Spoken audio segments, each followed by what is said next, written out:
സുഹൃത്തുക്കളെ, ഈ ഫോട്ടോയിൽ കാണുന്ന ആളെക്കുറിച്ച് എന്തെങ്കിലും വിവരം കിട്ടുകയാണെങ്കിൽ ഈ കൊടുത്ത നമ്പറിൽ ബന്ധപ്പെടുക. ഈ ഒരു പേഷ്യൻ്റ് റൂമിൽ കയറിയിട്ട് അവിടുന്ന് അവർക്ക് ഡിസ്ചാർജ് ചെയ്യാനുള്ള മുഴുവൻ തുകയും വലിയൊരു എമൗണ്ട് തുക ഉണ്ട്, അത് മൊത്തം ഈ വീഡിയോ എൻ്റെ ഒരു സ്പെഷ്യൽ റിക്വസ്റ്റ് ആണ്. പ്ലീസ് പ്ലീസ് പ്ലീസ് നിങ്ങളൊന്ന് ഷെയർ ചെയ്യണം. ഒരു കുടുംബത്തിന്റെ കണ്ണീരാണ് ഈ ഒരു വീഡിയോ കേട്ടോ. ആദ്യം നമുക്ക് ഈ ഒരു വിഷയം ഉണ്ടല്ലോ, ഇതുമായി ബന്ധപ്പെട്ട് സോഷ്യൽ മീഡിയയിൽ സ്പ്രെഡ് ചെയ്യുന്ന അതൊന്ന് ഇവിടെ ഞാനൊന്ന് കേൾപ്പിച്ചുതരാം. ഇത് തിങ്കളാഴ്ച ഇന്നലെ നടന്ന സംഭവമാണ് കേട്ടോ. സുഹൃത്തുക്കളെ, ഈ ഫോട്ടോയിൽ കാണുന്ന ആളെക്കുറിച്ച് എന്തെങ്കിലും വിവരം കിട്ടുകയാണെങ്കിൽ ഈ കൊടുത്ത നമ്പറിൽ ബന്ധപ്പെടുക. ഇത് നമ്മുടെ ഇന്ന് തിങ്കളാഴ്ച 12/5/25 ഏകദേശം ഉച്ചയ്ക്ക് 1 മണിക്ക് ശേഷം കടുങ്ങല്ലൂരിലെ മേലേപുരക്കൽ ഹോസ്പിറ്റലിലെ ഒരു പേഷ്യൻ്റ് റൂമിൽ കയറിയിട്ട് അവിടുന്ന് അവർക്ക് ഡിസ്ചാർജ് ചെയ്യാനുള്ള മുഴുവൻ തുകയും വലിയൊരു എമൗണ്ട് തുക ഉണ്ട്, അത് മൊത്തം കട്ട് മുടിച്ചു പോയ വ്യക്തിയാണ്. അപ്പോൾ എന്തായാലും നിങ്ങൾ ഈ ഒരു വ്യക്തിയെ കുറിച്ച് എന്തെങ്കിലും സൂചന കിട്ടുന്നവർ ഈ കൊടുത്ത നമ്പറിൽ ബന്ധപ്പെടുക.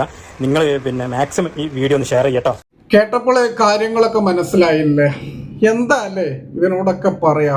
പണിയെടുത്ത് ജീവിച്ചൂടെ എന്ന് ചോദിക്കണില്ല. അതിന് ബുദ്ധിമുട്ടുണ്ടായതുകൊണ്ടാണ് ഇത് ഡിസ്ചാർജ് ചെയ്യാൻ വെച്ച മുഴുവൻ പണവും ആ റൂമിൽ കയറിയിട്ട് അടിച്ചു മാറ്റി. വലിയൊരു തുകയുണ്ട് എന്നാണ് പറയുന്നത്. കാരണം ആ ഒരു വോയിസിൽ എനിക്ക് അങ്ങനെയാണ് മനസ്സിലാക്കാൻ സാധിച്ചത്. ഇനിയിപ്പോൾ ഓൾറെഡി ആളെ കിട്ടിയിട്ടുണ്ടോ എന്നറിയില്ല. കിട്ടിയിട്ടില്ല എന്നുള്ളതാണ് ഞാൻ സോഷ്യൽ മീഡിയയിലൊക്കെ നോക്കിയപ്പോൾ എവിടെയും കണ്ടില്ല കിട്ടി എന്നുള്ളത്. അറിയുന്നവര് ദൈവം വിചാരിച്ച ഒരു കുടുംബത്തിന്റെ കണ്ണീരാണ്, ഒരു കുടുംബത്തിന്റെ വേദനയാണ്. അല്ലെങ്കിലേ ഹോസ്പിറ്റൽ കേസ് എന്നൊക്കെ പറഞ്ഞാൽ നമുക്ക് എല്ലാവർക്കും അറിയാം, ആരും ചെറിയ കുട്ടികളല്ല. അവിടുന്നും ഇവിടുന്നും ഒക്കെ കടം വാങ്ങിയിട്ടായിരിക്കാം. ഹോസ്പിറ്റലിൽ എന്ന് പറഞ്ഞാൽ തന്നെ ചെലവാണ്.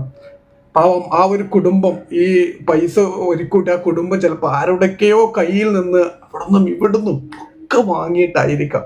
പക്ഷെ ഇതേപോലുള്ള നല്ല വാക്കുകൾ എനിക്ക് പറയണമെന്നുണ്ട്, പക്ഷെ കുറച്ചൊക്കെ കൺട്രോൾ ചെയ്യണം. ആ ഒരു കുടുംബത്തില് നിങ്ങൾ ദയവ് വിചാരിച്ച് ഈ വീഡിയോ ഒന്ന് ഷെയർ ചെയ്യട്ടോ. ഇനി അഥവാ ഈ ആളെ കിട്ടിയിട്ടുണ്ട് എന്നുണ്ടെങ്കിൽ അതിന്റെ ഡീറ്റെയിൽസ് എൻ്റെ കമന്റ് ബോക്സിൽ ഒന്ന് രേഖപ്പെടുത്തുക. വീഡിയോ ഒന്ന് മാക്സിമം ഒന്ന് ഷെയർ ചെയ്യട്ടോ.